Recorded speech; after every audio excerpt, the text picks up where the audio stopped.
They have a clarity of vision for what they want and don't want in their lives. They have a plan, and it's written down, most of it, and it's constantly tweaked and organized. They do take risks, but they're calculated. They're calculated financially, emotionally, professionally, and psychologically. They don't fly by the seat of their pants and jump from one thing to another. They process all the difference, all the information, and try to make a difference in their decisions. They don't blame. They take responsibility for their actions and their outcomes. If it didn't work, I got a great guy who's failed many times, and that's a key. All these people have failed. Blame? Look at it next time. I'm closer. My responsibility, my bad. But they learn from their failures, and they don't blame others. They maximize their potential and get more out of themselves by using what skill set they have efficiently. Now, my skill set, I'm an above average analyzer. Give me data, let me figure it out, a balance sheet, I can do that. That's been a key, interpreting data. So I try to put myself in situations where I can analyze it and figure it out. I mean, others, it's a people person. Others, it's a salesperson. I'm not a good salesperson. Whatever your skill is, you find it and they ride with it and they work it because that is their key and that is their base of which they base everything on.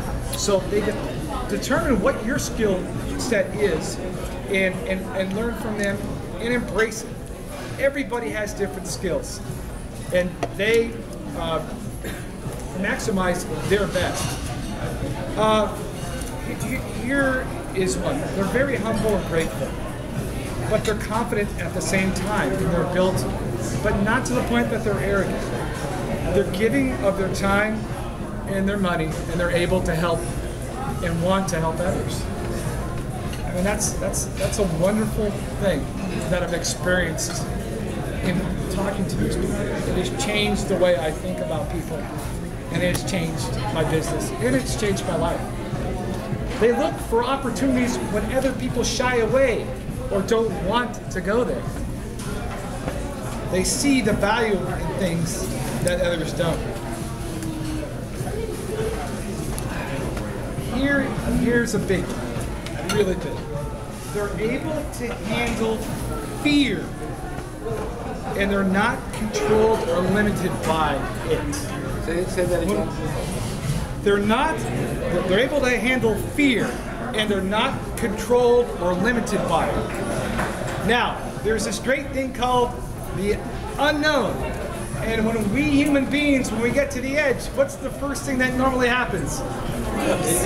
What? Freeze. Scared. Don't know what's going to happen next.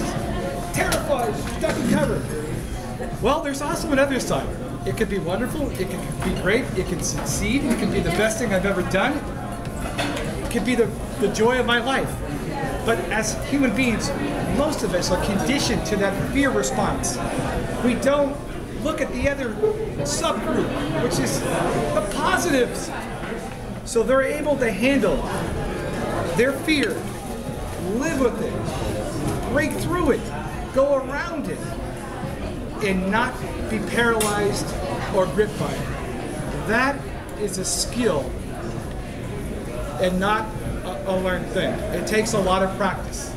It does. And even they have problems with it, and they will, again, seek advice from others and really work that through. But that's a big thing.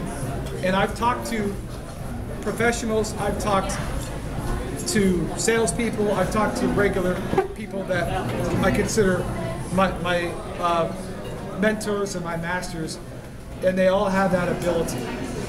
And it's a real key because it stops many a good idea and many a good person from succeeding. And then finally, they practice what they preach. They just don't talk the talk, they walk the walk. They don't talk about the theory, they do it. And they live in reality and they live in the present moment. That's the key. Their head's not somewhere else. They're not thinking about what's going to happen next or what happened. It's what can I do now? how can I change? What can I do? So those are the keys to the people that have contributed to the system that I've given you before. Those are my tools, and these are the types of people that I've talked to. And I want to end by getting a little personal and talking about one of them.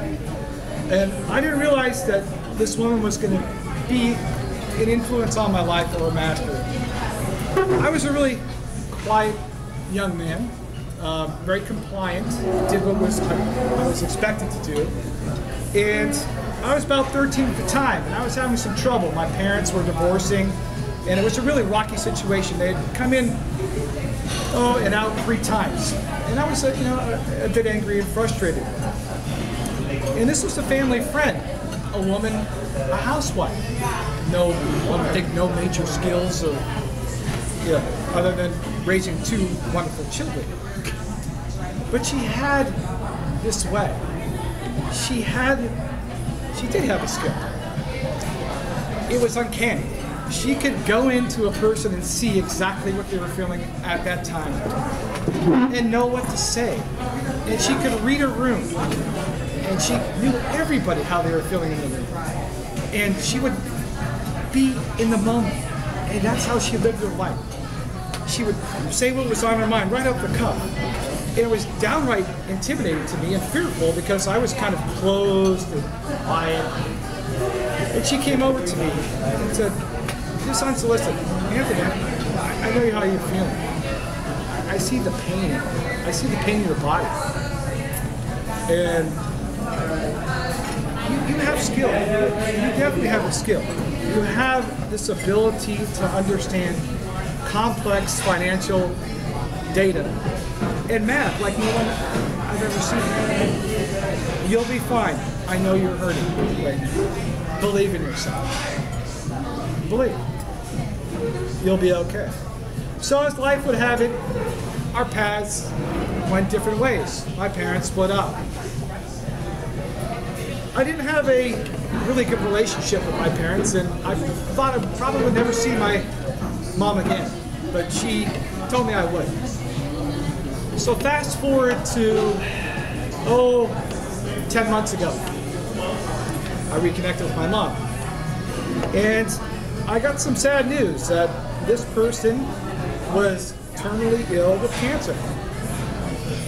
And I was, devastated because I remembered her, and I remembered the conversation that if you will see your mom again. So we arranged for a phone call, and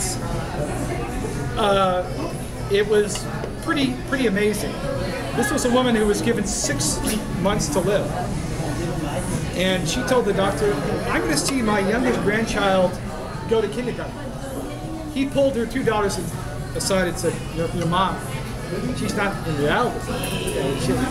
It's 6 months. There's no one that's going to go." Well, she lived to see her daughter attend first grade. And that was just the type of person that she was. So we had the conversation, and it was beautiful. It was a wonderful connection. We talked about life. We talked about family. We talked about business. And it all came back to me as a 13-year-old boy. Somebody who believed you, somebody that had just an incredible skill. And she, I found out, had been in business for a national coffee chain, and her store was the #1 store in the whole region. She was 60 years old at the time, and she was dealing with 20 to 30-year-olds, getting them to do things that 20 or 30-year-olds her parents wouldn't do. They all loved it because she had this skill. She maximized her skill. So it was a very sad day, and I was intent on her having the last word. So I will share it. And it's meaningful. It's, your yesterdays are gone. Your tomorrows may never come. All you have is today. Now, go out and live.